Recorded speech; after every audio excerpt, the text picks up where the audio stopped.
आज 150तम बिरसा मुंडा जयंती में कंधमाल जिला कनुआगा सरकारी उच्च विद्यालय अभिभावक आमर अंशीदार आमे जानिबा आमे जिनिबा कार्यक्रम अनुष्ठित। अनुसूचित जनजाति और अनुसूचित जाति छात्र छात्री मानक गुणात्मक शिक्षा प्रदान करने माध्यम एक निर्दिष्ट समाज रे सामाजिक और अर्थनैतिक परिवर्तन आनिबारे एक कल्याणकारी कार्यक्रम। राज्यर भूमिका और दायित्व को बुझापी विशेषकर छात्र छात्री और साधारण संप्रदाय को सचेतन और उत्साहित करने विद्यालय पिला पाठ पढ़ा शिक्षण प्रक्रिया अभिभावक अंशग्रहण अत्यंत जरूरी अटे।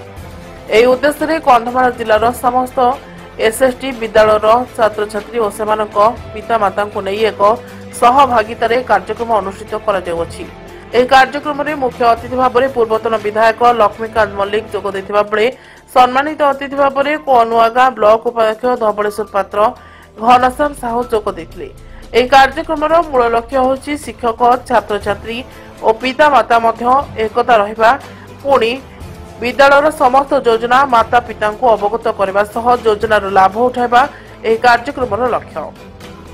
विद्यालय छात्र छात्री मानक द्वारा सांस्कृतिक कार्यक्रम परिवेशन कर अतिथि मानक द्वारा कृत छात्र छात्री मानक पुरस्कार वितरण कर उक्त कार्यक्रम को विद्यालय प्रधान शिक्षक श्री मनोज कुमार रथ परिचालना करथिले। अध्ययनरत छात्र छात्री अभिभावक समस्त उपस्थित थिले। पुणी एहिपरि कार्यक्रम पई समस्ते बेस खुशी थिले। हमर प्रत्येक सबु पिलार अभिभावक पितामाता आछंती। आज होची पाप मीटिंग भगवान बिरसा मुंडा 150तम जन्मदिवस उपलक्षे आयोजित कार्यक्रम। एटा होची सरकार कार्यक्रम एवं सबु पिला एटी भाग नहीं विभिन्न प्रकार प्रतियोगिता अनुष्ठित होईची एवं प्रत्येक अभिभावक मध्य सेमानकर मीटिंग सरले सेमानकर फीडबैक देबे।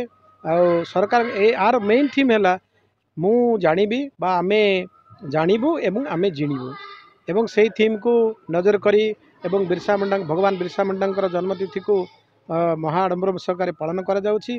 तांकर जन्मतिथि समस्ते जानिबे एवं आमर जो आदिवासी संप्रदायर जो भावना जो परंपरा जो जो स्वाधीनता संग्राम रे तांकर अवदान थिला सेटा लोक मान पाखरे पहुंचीबा आज मुख्य उद्देश्य थिला। कंधमाल सत्यनारायण पंडा रिपोर्ट चेतना मीडिया।